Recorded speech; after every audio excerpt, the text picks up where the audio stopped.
Wearable technologies are going to transform healthcare in coming years. They will provide a personalised solution for people living with long-term health conditions such as obesity, diabetes and depression. But who will develop this technology? We need a new generation of researchers and developers who understand healthcare needs, the capability of technology, the world of fashion and design, and also appreciate the ethical issues. The Dress Sense competition was our initiative in Bristol to develop a community of young people from schools, universities, from the NHS and from industry who would work together to produce a prize-winning piece of wearable technology for healthcare.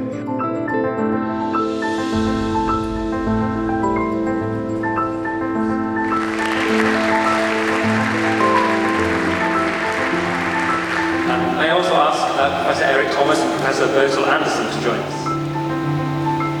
And Your Excellency, President Tony Tan, please could you join us?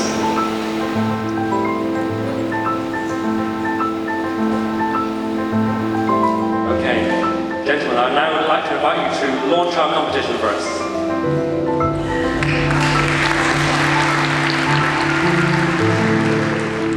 When you do it and it's like all swell that you programmed it, and then you actually do it and you're like, I really like being able to work with a group of people who could actually get it done, because I sometimes have ideas but there's no way I can do it, especially because I'm quite young and I can't like start a business or anything. So it's really nice to have an opportunity where something that we've worked on and ideas have come through actually be produced and might be finalized.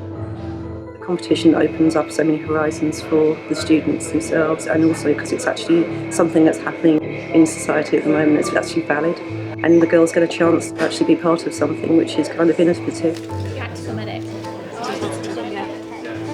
It's really good to see the students integrating with other students from the university and from people from industry. It's something they don't get to do within school. What does S mean? Well, that one just says S. So. I wanted to do Dress Sense because it's the first opportunity I've had to do a proper interdisciplinary project at the university. I spend a lot of time with computer scientists and electronics engineers, and you can end up being sort of quite focused, quite blinkered. So it's interesting to hear other people's engineering problems. So to have medics come up to me and say, oh, I want to know beforehand when somebody's going to have a fit due to epilepsy, or over time how somebody's posture changes as they're, so if somebody's quite depressed, they're going to be into themselves and maybe looking at their feet a lot. How do you detect that over time is a very interesting problem. It's really interesting to work with people who can code and the engineers who can actually make things happen and like learn about the technology and the kind of what it can do and the limitations of that. Coming from a technical background, from a mechanical engineering background, I've found working with medical people really, really valuable for keeping our ideas grounded and making sure they have a specific user in mind. At the same time, all the stuff we're doing with the electronics wouldn't be possible unless we have people with those skills as well. And we've been really, really impressed and amazed actually working with the school children. So Melody and Lucy and our team have been designing our app. So working in HTML and writing JavaScript and implementing the app. I've really learned a lot from engineers, fashion designers, even school students. The school students actually came up with the slap band idea, which without them we wouldn't have thought of ourselves. So it's definitely meeting all the different types of people and learning from them, and hopefully I can help them learn new things as well. So very much a multidisciplinary team, which I enjoy.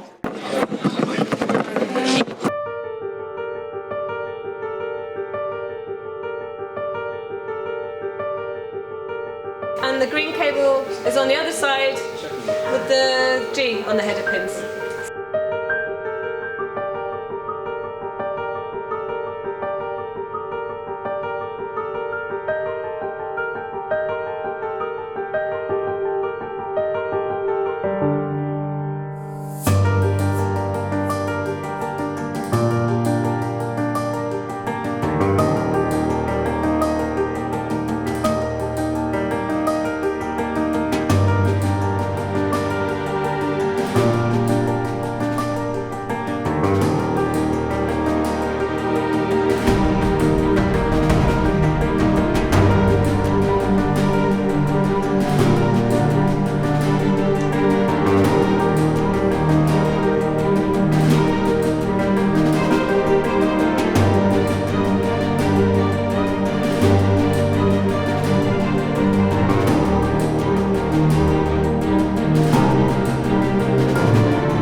It's for people aged about 15 to 30 who are quite savvy with technology, who suffer from depression.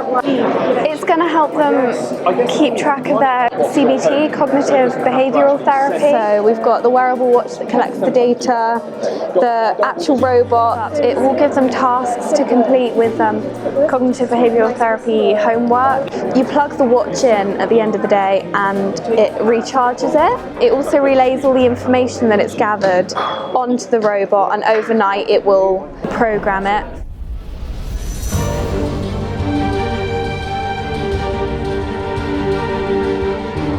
This is a wonderful example of people using technology, science for the benefit of people's lives. Thank you, Ian. Thank you, Toshiba. Thank you, EPSRC, and all those who have shown faith in it. I think this could grow to be something really significant. This is exactly what Bristol is about. It's about bringing together the young and the old, bringing technology and the arts together, because this is really clever and it is about making a healthier city.